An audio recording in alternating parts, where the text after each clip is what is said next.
அவுது பில்லாஹி மினஷ் ஷைத்தானிர் ரஜீம். பிஸ்மில்லாஹிர் ரஹ்மானிர் ரஹீம். அஸ்ஸலாமு அலைக்கும் வரஹ்மத்துல்லாஹி தஆலா வபரகாத்துஹு. மார்க்க கல்வியை தேடி அறிதல்.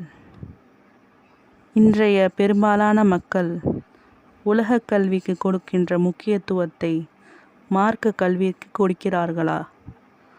தனது பிள்ளைகளுக்கோ பெரியவர்களோ உலக கல்வியை தேடி அழிவதில் பெரும்பாலான பணச்செலவையும் நேரச் செலவையும் செலவிடுகின்றனர். இதுபோன்று மார்க்க கல்விக்கு ஏதேனும் முயற்சி நடந்திருக்கிறதா? தங்களுக்கோ தங்கள் பிள்ளைகளுக்கோ மார்க்க கல்வி அதிகம் கிடைக்க வேண்டும், இல்மை தெரிந்து கொள்ள வேண்டும் என்ற முயற்சி எடுக்கின்றார்களா? நபி ஸல்லல்லாஹு அலைஹி வஸல்லம் அவர்கள் நவின்றதாக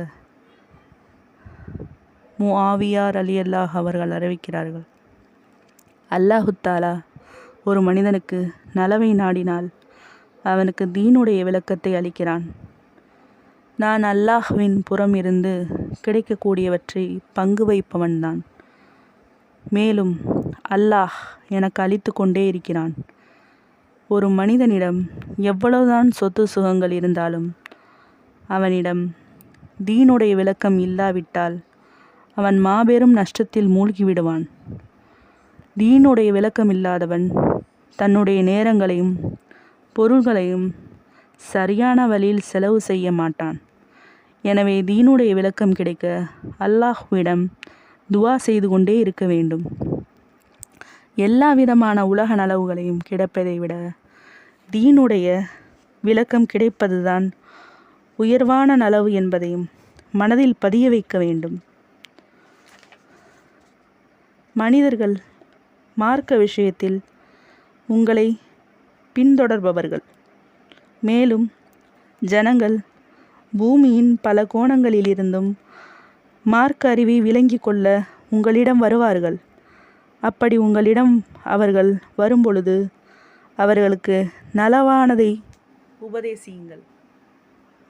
நபி ஸல்லல்லாஹு அலைஹி வஸல்லம் அவர்கள் சஹாபாக்களிடம் மார்க்க கல்வியை தேடி வரக்கூடியவர்களுக்கு அதை கற்றுக் கொடுக்கும்படி அருளினார்கள். இவ்வாறு மார்க்க அறிவை தேடி நம்மிடம் யார் எப்பொழுது எங்கிருந்து வந்தாலும் அவர்களுக்கு நாம் மார்க்க அறிவை கற்றுக் கொடுக்க வேண்டும். இவ்வாறு ஒருவருக்கொருவர் கற்றுக் கொடுத்து கொண்டிருந்தனால்தான் இந்த அளவு மார்க்க அறிவு உலகமெல்லாம் பரவியிருக்கிறது. நபி ஸல்லல்லாஹு அலைஹி வஸல்லம் அவர்கள் மேற்கண்ட விஷயத்தை சஹாபாக்களுக்கு மட்டும் கூறவில்லை, எல்லா முஸ்லிம்களுக்கு சேர்த்துதான் கூறியிருக்கிறார்கள். அஸ்ஸலாமு அலைக்கும் வரஹ்மத்துல்லாஹி தஆலா வபரகாத்து.